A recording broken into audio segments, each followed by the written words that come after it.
There are 3.5 billion people in the workforce. So we'd like to make a dent in making all of their work lives a better place. What can we do? Well, we can do whatever we can do, and we will only grow, we will only be as big as the collective. But here's the things I hope that we do. I hope that we create a space for practitioners to do their best work. I hope that for business leaders, we provide them with a playbook on how to build better things at work. Over time, we build products, we build solutions, we build training, we build a whole suite of things that eventually just become the norm in how business is done. So then we don't even have to call it the conscious business playbook. It's just the business playbook. Hello, everyone. My name is Sarah Devereaux, and welcome to our first episode of the Changing Work Collective podcast.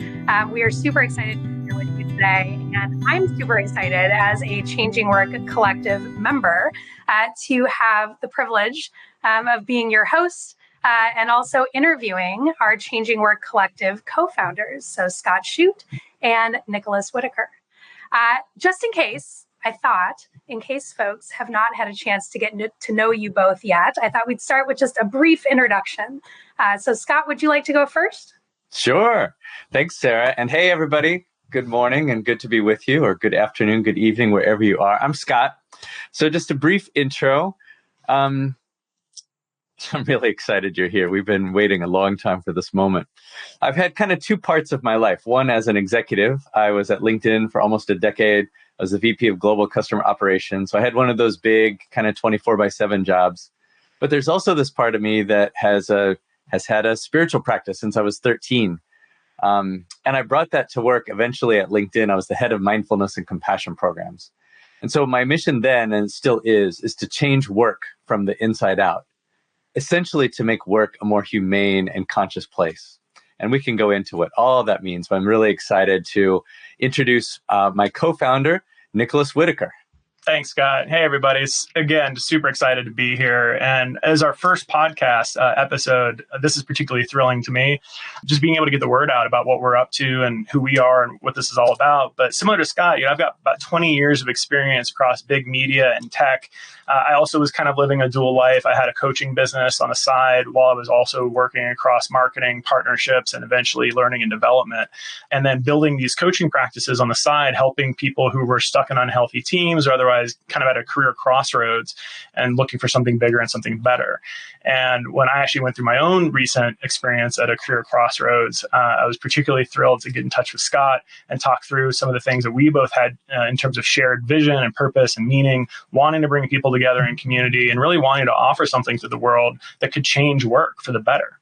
So here we are. Well, for this first episode, we thought we would level set a bit on what the collective is. So what are we talking about? Who's the collective for? And what kind of benefits can you realize and enjoy as a member? And we're also going to talk just a little bit about some of those foundational principles of conscious business that underpin the creation of the collective. So I thought we would start out with just the question of what is the Changing Work Collective? Which one of you would like to start on that one? I'll give it a shot. At the highest level, this is for any of us, for all of us who want to make work a better place. Now, we're starting with this idea of kind of two major groups. One is, let's call them practitioners. These are people who are coaches or trainers or creators or podcasters or authors who are doing the work. The other group of people are business leaders, like Nick and I were inside of LinkedIn and inside of Google, who are trying to do the work inside companies. Now, in the beginning, as you come in, you might find that there's more for the creators. And that's by design. And over time, there'll be more for all of it. And we think of it for both audiences. We provide CAKE. We're still working on our marketing, but I kind of like it. CAKE is an acronym for the C is community. This is really the most important thing. Sometimes this work can be lonely. So this is a community where people who are like-hearted, like-minded can come together and share. The A in CAKE is amplification. Amplification of the broader message of conscious business, but amplification of each of those individuals and the work that they're doing. Especially if you're a practitioner, if you're a coach, it's hard to get the word out about what you're doing. So you want to amplify your message. The K is for knowledge. How do you build a small business? Or if you're a business leader, how do you incorporate conscious business techniques into what you're doing? So sharing knowledge, making it easier for you to do what you need to do. And then the E is a little bit loose. We kind of like this one. It's effervescence. In our friend Dr. Keltner's book, Awe, he talks about collective effervescence. Effervescence is when a group of people all have the same idea, they're headed towards the same thing, they have the same vision, and it's kind of the magic that happens between them that cannot be predicted in advance. So I like to say this is where 1 + 1 = 32, and the magic happens. So that's kind of a high level what we are up to. And what would you say, and maybe Nick, maybe you want to jump in here, but what would you say the purpose of the Changing Work Collective is? What are we bottom line? What goodness are we trying to create in the world? Yeah, I love that. Yeah, I mean, so much of this is really going back to the principles of what conscious business is in the first place, and really trying to create an environment where people can thrive and where people can really be at their best. The kind of core principles of conscious business, various different people kind of talk about this slightly differently, but in my mind, it's, delivering customer value. So we're bringing people together in community. We're offering them unparalleled value in the form of actually building community, helping them educate themselves and lift up their businesses. But also, thinking about, things like regarding all of the shareholders' interests across a particular organization. So when you think about that in terms of the collective itself, we're thinking about what do the members themselves need? What do the service providers that we bring into the community need to really be able to thrive and connect in meaningful ways? When we help amplify people's messages, it's also a little bit about how do we do that in a conscious way that's not spammy or otherwise out of alignment? And then, kind of thinking more broadly, how do you do this in a way where you're also a good steward to the broader community that you operate in, whether that's your business or whether that's in a corporation or whether that's within the collective itself. So there's a few different pieces of this that we're always kind of asking ourselves the question, is this aligned with conscious business? Is this espousing the principles of this? And it goes across everything that we're doing, to the programming that we're offering, to the ways that we make business decisions, to the way that we incentivize members to contribute and to volunteer their time. So there's a lot in there, but I think at the very root of it, it's about creating a space where people can connect authentically and meaningfully and help themselves and help other organizations thrive. Yeah, and I just saw Scott's eyes light up. I think he's got something to add. Yeah. Sorry, I was itching to jump in. I love it. You're there was this moment of I have to. All of that is true, but I'd like to talk about at the very, very highest level why this is important to me and a lot of us who are involved in this work. At the highest level, for me, it's all about consciousness. Yeah. And we can go into lots of definitions of consciousness, but if you think about all the challenges in the world, everything from war to race relations to global warming to blah, blah, blah, blah, blah, blah, blah. Where should we put our time? How do we, quote, save the world? Well, whatever. All of it is about consciousness. Because as each of us raise our consciousness, we make better decisions for all of those things. But here's the thing about business. So both Nick and I are conscious people, but our unique experience, our unique set of talents are in the business world. And a lot of the practitioners, that is true as well. Mm-hmm. So here's the thing. Businesses, if you join a company like LinkedIn or Google or any big company, you have to fit in. You have to fit in, let's call it the consciousness of the company, or you're not going to be successful. And that company is teaching you how to behave. It teaches you how to treat other people. It teaches you how to treat customers. It teaches you how to market or sell or anything. And so businesses are shaping consciousness in a way that religions and governments have been doing for thousands of years.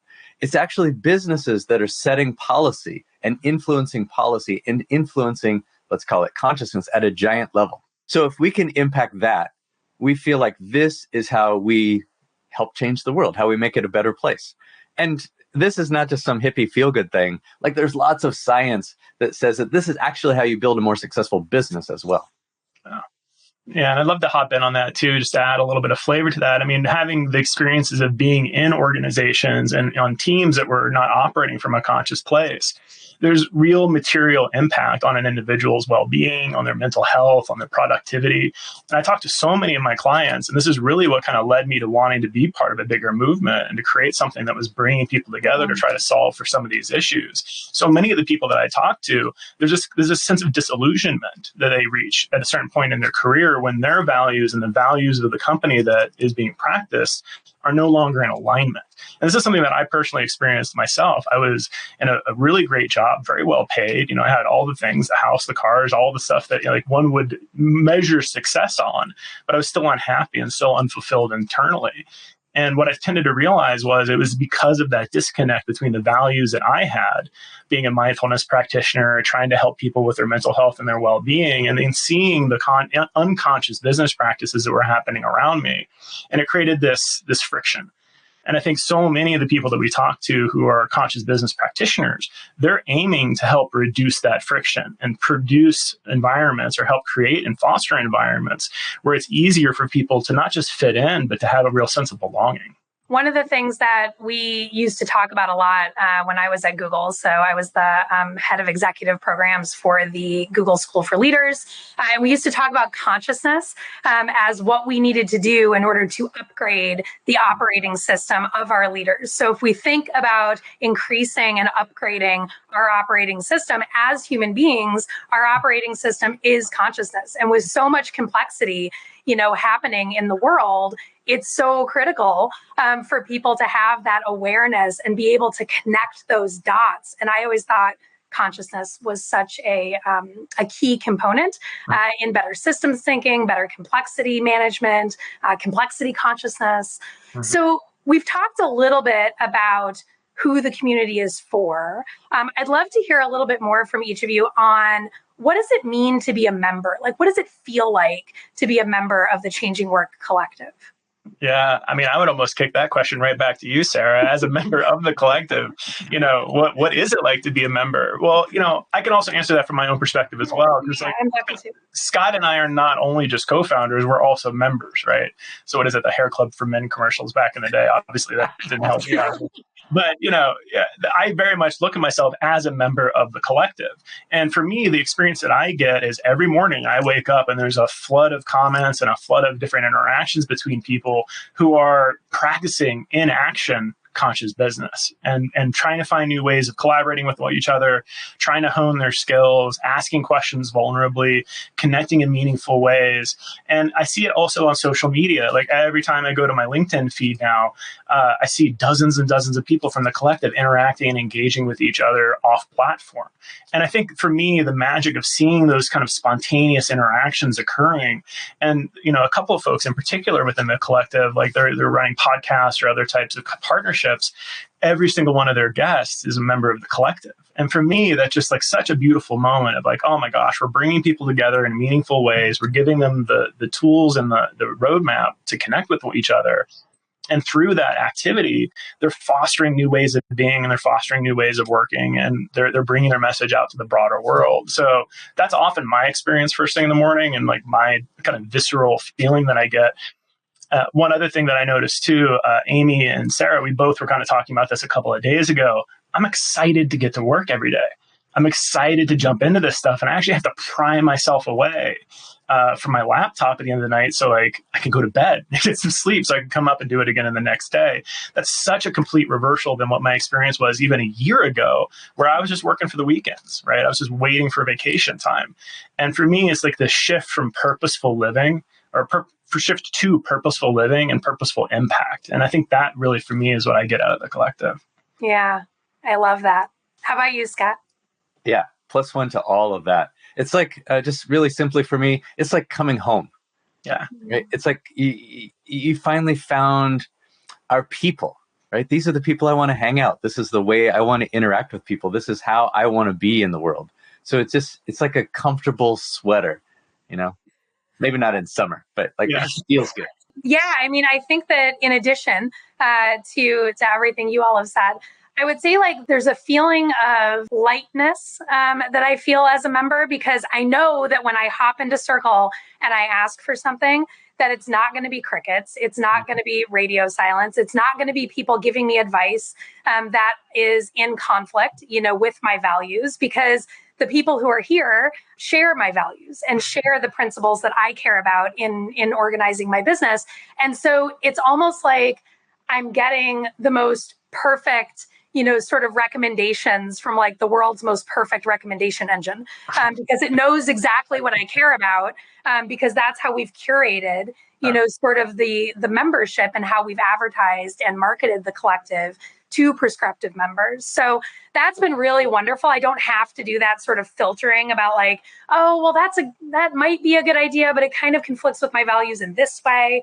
And also just like that support. Like I am a solopreneur in the majority of my businesses, and it can get really lonely. And as I start to expand, having that support and just even when I'm doing a good job, just having somebody say, "Hey, you're doing a good job," and having that cheerleading, sort of an encouragement behind me has been huge, for my energy.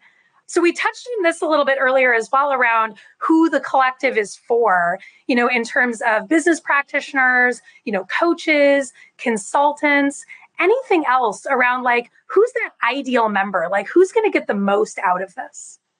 Yeah, I could talk to that a little bit. I think beyond just kind of the categorizations and the roles that you mentioned earlier, Sarah, I think it's people that are interested in rolling up their sleeves and getting dirty, like actually getting into the mix, contributing in some meaningful way. I've been a part of many communities in the past. Burning Man is happening right now. A lot of people are actually off in the desert right now enjoying that experience. And one of the things that I really love about the Burning Man ethos is like, don't be a spectator. It's not just about showing up and just kind of like absorbing content and then just having a good day. It's about engaging and interacting with people. It's about participating and bringing your skills and bringing your passions to bear. And this is so much of what I see on a daily basis. It's people being actively engaged in the community. So I think that's a big component of it. Like, are you willing to be engaged? I think openness is another big component too. Even in some of the questions that I see people ask of each other, there's a vulnerability there and there's an openness to receiving feedback and engaging in that way. And sometimes it's difficult. It's like, oh yeah, I want to put this LinkedIn post out there, but like I'm a little nervous about it. Can you give me some feedback? That's a vulnerable moment for people. So just being able to put yourself out there and to trust that people are going to show up in a conscious way and in a supportive way, I think is really, really interesting too. I think the other component for me is intention. And I think this goes a little bit to what you were saying there, to Sarah as well, is that people are coming to this collective and they're coming to this experience with intention. They want to help. They want to make the world a better place. And to me, that's like a very top line requirement for folks that are going to participate. It's not just an opportunity to spam people, and it's not just an opportunity to like get a quick email list. It's an intentional, engaged, purposeful experience for people. One of my favorite sayings is from my friend Jeff. I'm part of a different community. He says, community is not a service. Mm-hmm. In other words, you can't just show up, like Nick was talking about Burning Man. You can't just be a spectator. You can, but if you really want the benefit of community, you are part of the community. So in my neighborhood, we host, I don't host, around the corner, we host a neighborhood block party, right? And people all contribute to the block party. And it's just so much better when people are sharing and everybody's a part of it. Yeah. Yeah. We have a lot of folks who are growing their own fruits and veggies around here. We're kind of in an odd rural area just outside of Ann Arbor. And we all share like up and down the dirt road. It sounds kind of cliche and idyllic, and it is. But it's really fun to see people and like offering each other money and being like, no. Like we just want to help each other. We're just keeping this to like a trade and like, a more sharing sort of community. I mean, this idea of community is one of the oldest things in evolution, right? As animals, as mammals, we bound together to stay alive. And in our world of devices and, Zooming and whatever, we've isolated. And I think people are hungry. I am hungry for more community. So I have really enjoyed it. Yeah. And especially coming out of the pandemic, right? Mm-hmm. Like, I mean, there was so much loneliness over the last 3 years. And I think those effects are still, with many of us. So you all talked a little bit about why you started the collective. And I'd love to hear a little bit more about what you've noticed in the last several months, since getting this thing off the ground. So maybe, Scott, you can start. What's one thing that has been surprising? What's one thing that's been unexpected that you've noticed? Yeah. What's been lots of good things. So one of the things that's surprising is everybody just wants to help. Yeah. So look, so far, this whole thing is a volunteer effort, right? So myself, Nick, Sarah, Amy, there's a lot of us kind of the core team. We're all essentially volunteering to make this happen. Lots of people are saying, oh, I love it. How can I help? How can I get involved? And that is a beautiful thing. I think the message is really resonating with people. And I'm not shocked, but I'm really pleasantly surprised, right? It's amazing to see that happen. Amazing. How about you, Nick? Yeah, Scott took my answer. I mean, that's basically the thing that's been most amazing to me to watch unfold is, somebody asked me the other day, I was doing some consulting to another person that was trying to build a community of their own. And they're like, how do you get so many people to just show up and volunteer? And I don't have a good answer for them. It's like, we just kind of put the vision out there and the intention out there for what we were trying to create. Wow. People started just to come up and offer their services. And it's at a caliber and a depth that I think is just awe-inspiring. And for me, that's really kind of the E in cake that we're talking about. Is that collective effervescence or that community effervescence that pops up when you set a vision and an intention out there and see people flock to it.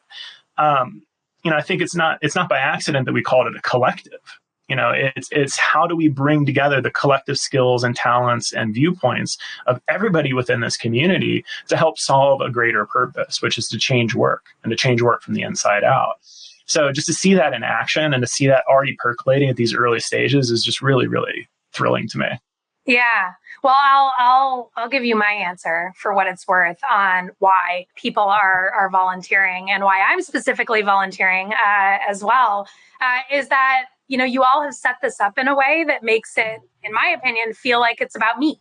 Like as a member, like the collective cares about my unique success. It's not about how I can do something for you or how I can lift up, even a message or something that's being crafted for me. Mm-hmm. It's about how the collective can lift my message and my business and what I care about, but built around those common practices and principles of conscious business. And that's really different. It's really different than any other community I've ever experienced. And I am extremely choosy about where I spend my time.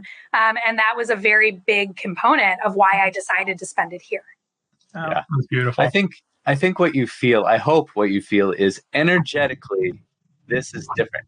It's different from me. I think it's different from Nick and how we have done just things in the past, because we didn't do this to make money. Now, we hope that we make money, because if we make money, we can hire more people and get bigger and have, and have more impact. But we didn't do it to make money. We did it to make an impact. We did it to be of service to the whole. And that has been a really interesting learning process as a founder to think about, what does that even mean? Mm-hmm. Can I do it in this pure way and still survive? Like still make enough money to make it work? Yeah. And have it be intention first instead of profit first. And so I hope that people are resonating energetically with how that shows up. Well, I think they are. I mean, one of the things so I just popped into the chat here a few minutes ago to ask folks who are members who are tuning in today, like what benefits they're realizing. And we have a whole slew of them in here. And the common thread is connecting with people who share the same values. How do I change something like with other people who care about the same things that I care about? Finding my tribe. We have one member, Daniel, welcome.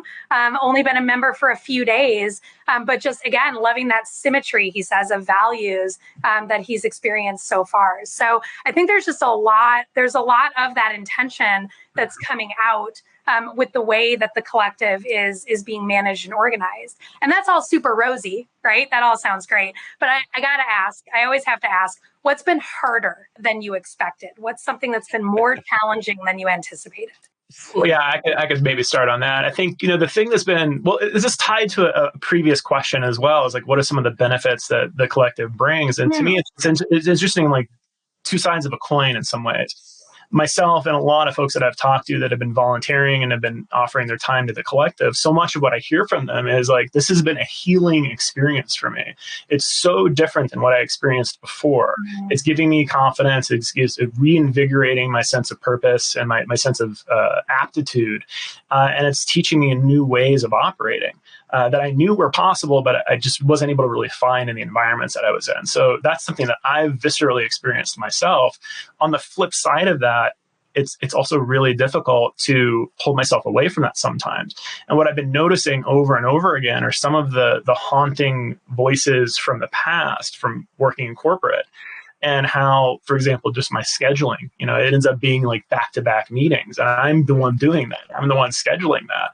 So the challenge that I've been experiencing is trying to like both embody these new practices and espousing these ways of being, while like slowly peeling away the vestiges of my old way of life that were no longer serving me, and just holding that very carefully and just being very cognizant of what parts of my old experience are kind of creeping into this new one, even though it's in the environment and even though it's such a kind of transformational experience for me. I'll go.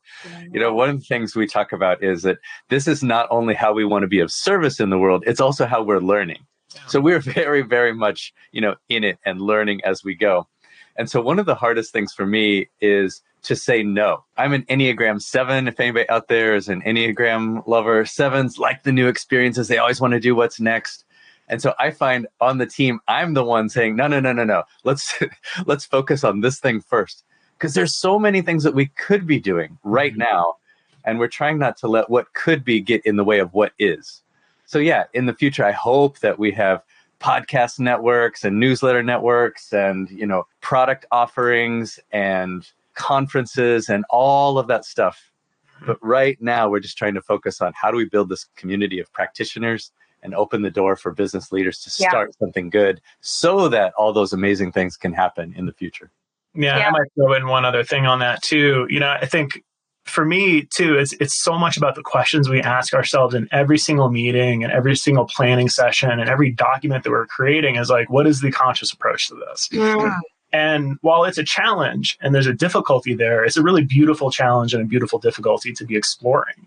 And it opens up all these new ways of operating. And again, it's at every single level of how we're building this business. We're always asking ourselves that question. And some might consider that to be burdensome. I actually think it to be a great, amazing invitation. It's like, how do you expand? How do you grow the way that you operate in a way that includes these types of practices to help everybody that's involved? And that to me is like just a really beautiful learning curve to be on. Yeah. And I love that. I think that it's so important for the integrity and the trust that's being built within the community, that the community is being run in a way that aligns with those principles. Because the folks who are joining, I'll speak for myself, but like, I'm here because I believe and I trust that the Changing Work Collective is going to be run with conscious business principles at the core. And that's something that we are not going to compromise on. And I think that, that if we were to compromise on that, I would be very worried about, the trust that we might be breaking with our members. But that's very different, right? Like, in all fairness, I didn't read the article, but I saw that Mark Zuckerberg's out there annoying people because he said they could work from home forever. And then now he's like, yeah, maybe not. Might have changed my mind. And so that flip-flopping between, this is what I said, and I said it would never change. And then, doing something different, it's a break of trust. Yeah. And I think that that's really critical for organizations, for collectives, for anything where people come together. You have to preserve that trust. And it's definitely a growth edge, because there's lots of things out there that we could be doing. We could be growing faster if we did X. We could make more money if we did Y. And we're constantly asking ourselves, is this right? Yeah, we can do it, but should we be doing it? We're learning. We're figuring it out as we go. And there's not a playbook for this stuff. There's not. This is, honestly, for me, it feels like brand new territory. And I've been involved in a lot of organizations. It's not like I've seen a conscious business playbook before. Actually, as the collective, we want to create that. We're trying to create all kinds of things, but imagine creating, here's how you do leadership, leadership training for conscious leaders. Here's how you do for teams. Here's the conscious playbook for companies. Mm-hmm. Even the conscious playbook, for my daughter who's graduating from college, to say, look, here are 10 things you should ask all of your prospective employers to see if you really want to work there or not. We're going to create that together. This is not something that Nick and I are going to do. We are going to do it together. And it creates these really amazing conversations too. Even just most recently, we're talking about cold outreach and cold email. So it gets very tactical in some of these things we're trying to solve for. It's like, is it conscious to send cold emails out to people? Is there a way to do this in a conscious way? It opens up this whole spectrum of different questions and ways of looking at a particular problem set. And to Scott's point, in some cases, it may require us to work more slowly, or it might require us to scale at a different rate. But we're doing that with integrity, and we're doing that in a way that really preserves the underpinning of the community and the collective itself. And I go to bed every night feeling really good about the decisions that we made, because I know we're weighing and we're balancing them against those principles. Yeah, well, I'm just thinking like conscious go to market, and growth marketing and growth hacking. Like that's where everybody starts to compromise. That's where I start to see like really principled startups start to compromise, is when they want to grow faster and they're not doing it as fast as they had hoped. Yeah. So speaking of hopes, I'd love to finish up just talking a little bit about each of your hopes and dreams for the Changing Work Collective going forward. Well, for me, so I'll go big first. Yeah. This is all about impact. And, we try to paint a picture for a goal that can not quite ever be solved. But the biggest goal is there are 3.5 billion people in the workforce. So we'd like to make a dent in making all of their lives, all of their work lives, a better place, right? So you back into that. What can we do? Well, we can do whatever we can do. And I hope, and we will only grow, we will only be as big as the collective. But here's the things I hope that we do. I hope that we create a space for practitioners to do their best work, so that people who leave their job as a senior HR business partner to go be an executive coach can really figure out how to do that and spend more time coaching and less time figuring out how to run their business. So I hope we make all of them more successful, so that it's like a drop in the pond, that the waves get bigger and bigger. I hope that for business leaders, we provide them with a playbook on how to build better things at work. Over time, we build products, we build solutions, we build training, we build a whole suite of things that eventually just become the norm in how business is done. So then we don't even have to call it the conscious business playbook. It's just the business playbook. So over time, it just becomes the norm. Yeah, and I would add to that too at a very high level. Like I would love to put ourselves out of business someday, where like we're not even necessary. Where the conscious business practices and some of the experiments and the ways that we're kind of approaching this just become so commonplace that it's like, well, of course, this is how we do business. This is how we've done business for years now. And in the early days when Scott and I were talking about this, it's like, well, where do we see this in, say, 10 years or 20 years? And I think, Scott, you were using words like legacy. And that was a really interesting thing for me to kind of think about, at the tail end of 20 years in corporate America, going back into entrepreneurship, like how do I want to spend the next 10 or 20 years of my life? Well, it's like I want to spend it surrounded by other conscious people who are trying to make a positive dent in the world. So for me, it's about continuing to push that envelope, to continuing to normalize and to make these more commonplace practices. But then to also think about this, how do we do this in a long-term sustainable way? Like, I'm not interested in peaking really high and then all of a sudden like crashing. Like, I see this as a long on-ramp to success 10, 20 years down the road, so that we can then hand this off to other people and continue this on in a format that really helps find that legacy. And it's a lasting endemic thing that occurs within the workplace. What an exciting, probably multi-year goal, but maybe probably multi. Doable. Probably not going to do it in one sprint. We might be able to do it, in the next quarter, but it might take a little longer. And I'm highly aware of one of my favorite quotes, which is from Rumi, 16th century spiritual master and poet. He said, "Yesterday I was clever and I tried to change the world. And today I'm wise and I'm working on changing myself." And so I think there's this push-pull. There's this human part of us that wants to make change, that needs to make change, that needs to drive. And there's this other part, the spiritual part, that says, everything's okay just the way it is. Mm-hmm. But I'm working on me. And so for me personally, this is both of those things. This is both of those things for all of us. Yeah, I love that. And I would throw in just one more quote on top of that. Bayo Komolafe, he's a Nigerian poet and activist, and he has this quote that I just absolutely adore. And it's something I keep in mind every day as we're kind of putting all this stuff together. And thankfully, Scott reminds me of this in different ways as well. The times are urgent. We must slow down. Yeah. For me, coming out of COVID and coming out of everything that we've experienced over the last few years, the urgency is palpable. Change needs to occur. People are suffering. There are other ways of approaching all this stuff, but we need to do it thoughtfully. We need to be still and to listen to what's coming up within our hearts and what's coming up within the experience of the collective so that we can take thoughtful and purposeful conscious action moving forward. To wrap up here, how can folks get more involved? Where do they go? What do they do? Yeah. So if you go to changingwork.org, there's a really easy pathway for you to find a little bit more information about the collective, hear from some of our members and testimonials. And there's two different options that you can sign up for there. If you sign up for the premium option, you can use the promo code CWC Soft Launch. That will get you 40% off between now and the end of the year. I recommend using the annual subscription so you get your full discount on that. You can also check us out on our LinkedIn page at Changing Work. Definitely follow us over there. We are posting on a regular basis and we'll provide updates.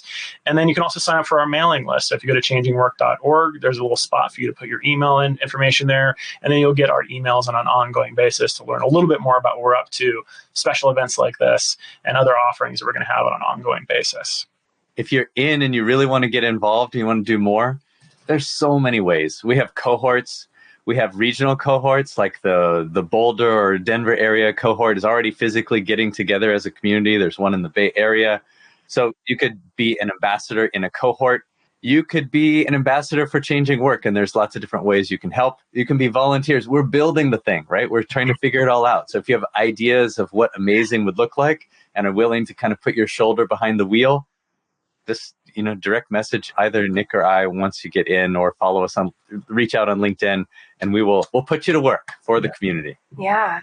And you both will be back. So this is just episode 1 of our podcast. You both will be back. What can folks expect from future podcast episodes? Yeah, so we'll definitely be continuing to talk a little bit more about the principles of conscious business, how we're applying this in the day-to-day building and operation of the collective. We'll be highlighting examples of really amazing work that members are doing over time.